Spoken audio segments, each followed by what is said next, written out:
Hola, soy Ignacio Torralba, el Tiet, y esto es Entender de Vinos. Los recursos neuronales que utilizamos para oler compiten con los recursos neuronales que utilizamos para hablar.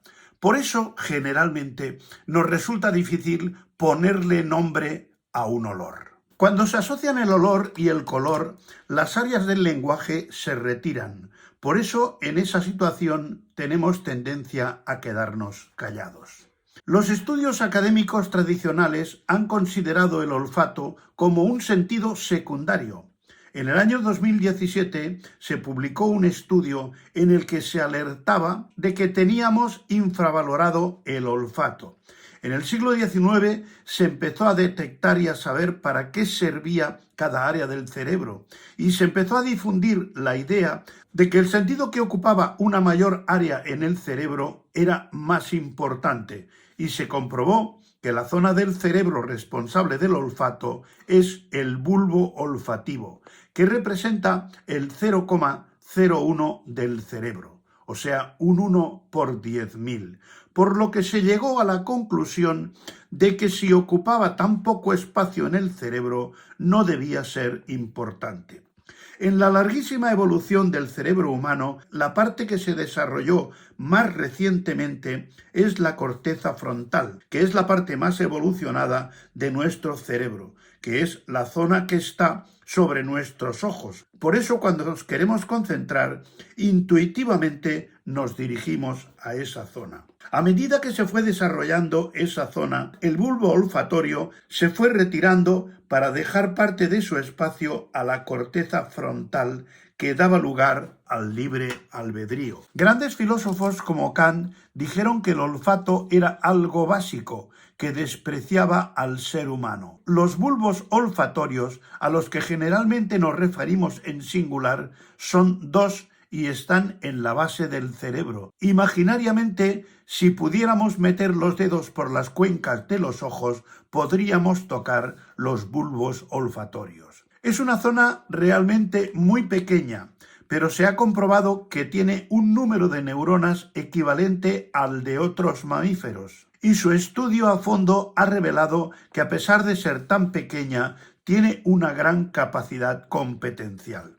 En la revista Science, una de las más prestigiosas del mundo de la ciencia, se publicó un estudio que reevaluó el olfato no solo por sí mismo, sino porque está asociado tanto a la cognición como a la emoción. En la Universidad de California se llevó a cabo un estudio en el que se constató que las capacidades olfatorias del ser humano, al ser entrenadas, son mucho más importantes de lo que se creía. En la Universidad de Dresden se llevó a cabo un estudio en personas mayores que empezaban a manifestar síntomas de deterioro cognitivo, que eran el inicio de ciertos tipos de demencia. En un estudio que duró 5 meses con este colectivo, se hicieron 2 grupos de estudio. A una mitad les hacían entrenamientos a base de sudokus y juegos matemáticos. Al otro grupo se les hacía entrenamiento olfativo y se comprobó que este segundo grupo presentaba una mejora estadísticamente significativa de su nivel cognitivo y control emocional, y se demostró que su cerebro experimentaba un rejuvenecimiento. Y que el entrenamiento de nuestro olfato mejora la plasticidad de nuestro cerebro, lo que mejora la memoria y el control emocional. La nariz, la boca y las manos son las partes del cuerpo que tienen una mayor representación en nuestro cerebro. Cuando el aire que inhalamos contiene sustancias odoríferas, estimulan unos cilios, como unos filamentos, que recogen esa información a través de 100 millones de neuronas del nervio olfativo y transmiten al cerebro impulsos eléctricos codificados que nuestro cerebro decodifica e identifica. Todos nuestros sentidos mandan su información al cerebro y entran en él por la puerta del tálamo, excepto el olfato, que tiene su propia puerta, que es el bulbo olfativo, que interacciona con otras zonas. Esa entrada olfativa de la nariz tiene 2 filtros que depuran la información que van a transmitir al cerebro, que son dos capas de regulación térmica, la capa amarilla y la capa roja, que limpian, calientan y humedecen el aire que pasa por nuestra nariz. Cuando inspiramos por la boca, todo ese tratamiento se pierde y los patógenos que el aire contiene impactan sobre las zonas como la garganta y la pueden inflamar, lo que pondría en marcha nuestra respuesta inmune, etcétera, etcétera. O sea que respirar por la nariz nos proporciona una gran protección. Cuando el bulbo olfativo recibe esa información, la comparte con varias zonas importantísimas de nuestro cerebro. No se la queda para él solo. La comparte con zonas que controlan la atención, la percepción, el aprendizaje, las emociones, etc.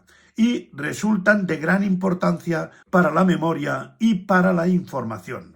La zona del cerebro más importante para la memoria es el hipocampo, que son dos zonas que se llaman así porque tienen forma de un caballito de mar que administran las sensaciones del qué, del cuándo y del quién. De todos nuestros sentidos, el que tiene mayor conexión con el hipocampo es justamente el olfato.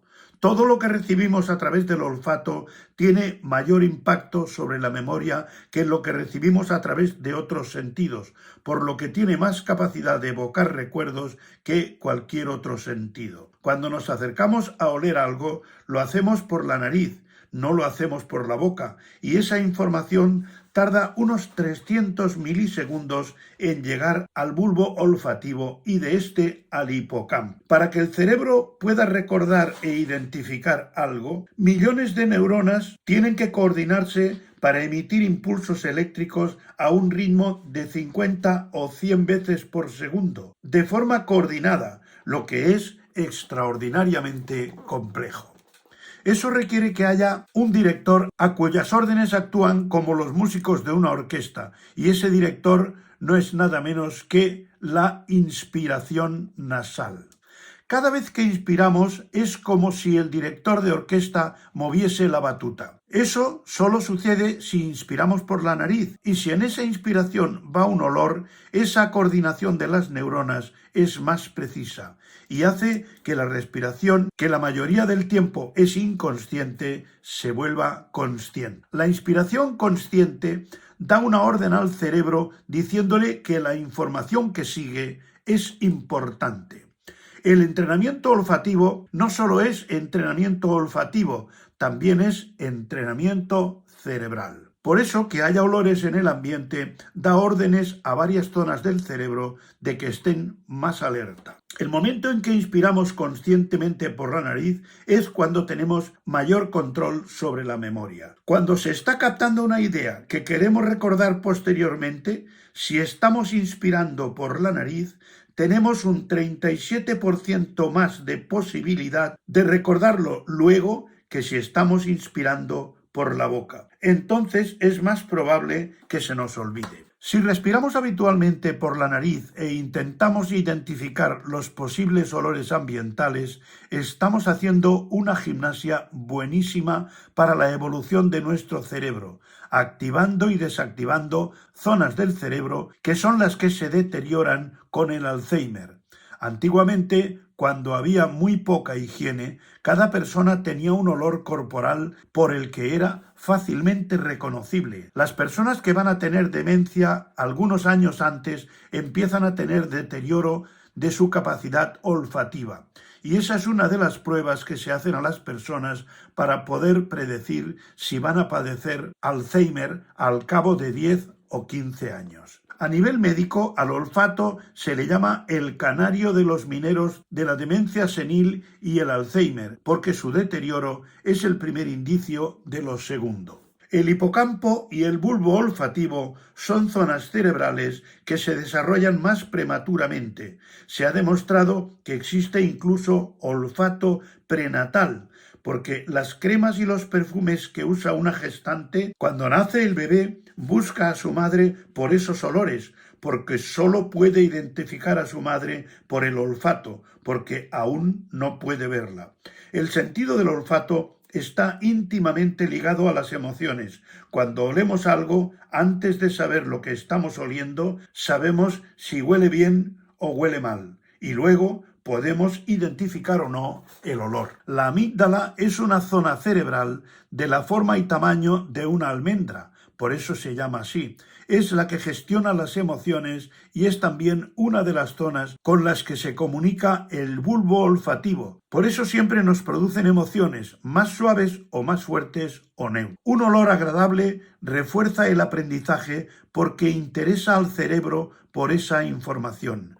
Hay olores que nos evocan situaciones que hemos vivido y nos hacen sentir la misma emoción que sentimos cuando lo olimos la vez anterior. Decía Horacio que el ánfora siempre guarda el aroma del primer vino que contuvo. Porque conocer el importantísimo sentido del olfato y su repercusión en el envejecimiento cerebral también es entender de vinos.